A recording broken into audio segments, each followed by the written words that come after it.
Nous allons effectuer un fonçage. Nous aurons besoin d'un rouleau et notre pâte sur le marbre. Dans un premier temps, nous allons fleurer pour ensuite abaisser notre pâte. Pensez à légèrement fariner le rouleau et abaisser progressivement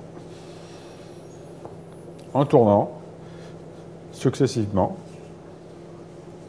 d'un quart de tour.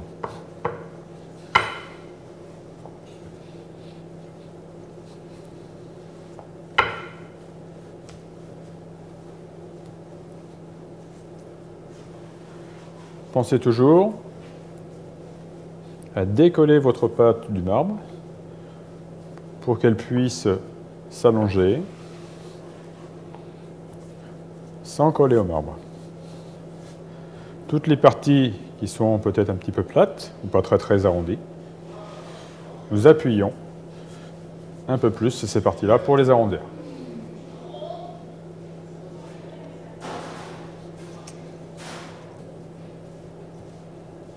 Nous allons vérifier l'épaisseur de notre pâte.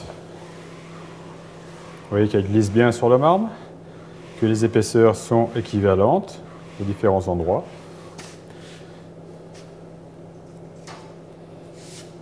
Donc nous allons la rouler sur le rouleau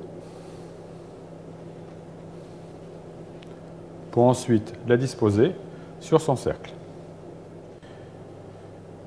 Nous allons beurrer notre cercle avec une petite parcelle de beurre sur l'intérieur du cercle pour ensuite le disposer sur une plaque avec un papier sulfurisé.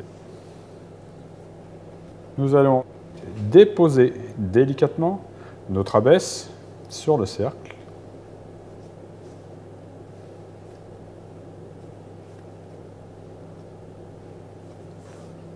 Sans appuyer, ici, nous allons relever la pâte pour la faire adhérer au coin de notre cercle.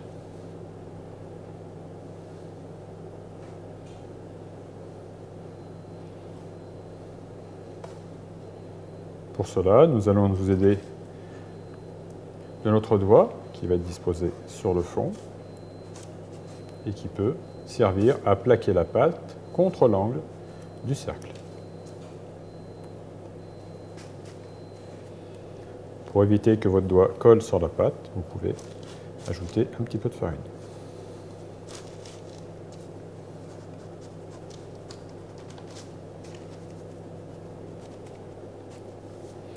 Nous allons effectuer un petit bourrelet sur l'intérieur du cercle pour ensuite remonter cette pâte et permettre de pouvoir faire un petit rebord qui sera chiqueté par la suite avec une pince à chiqueter.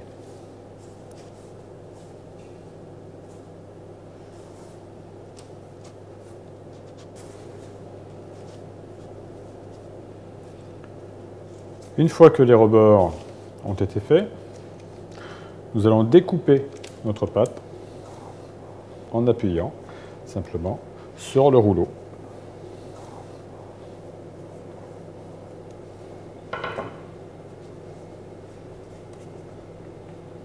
Et ensuite remonter les bords de cette manière.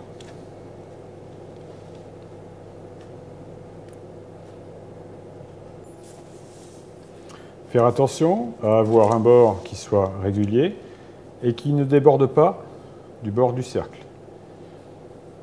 Le cercle devra être enlevé à mi-cuisson. Si le bord du dessus est trop épais, nous ne pourrons pas enlever le cercle. Nous allons ensuite chiqueter avec une pince à chiqueter, petite pince avec des petites dents.